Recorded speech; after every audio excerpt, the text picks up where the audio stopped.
Assalamu alaikum. In this video, how to add curved text in photopea. Let's get started. Apply step 1.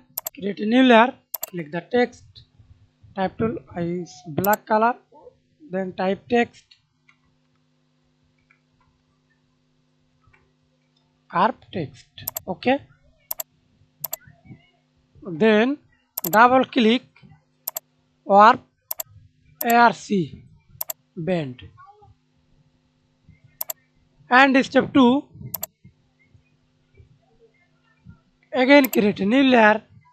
Use pen tool. Path to shape.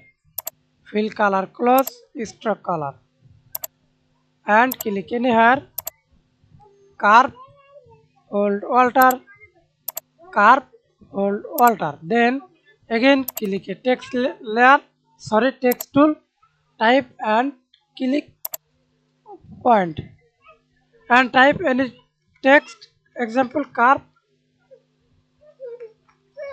text.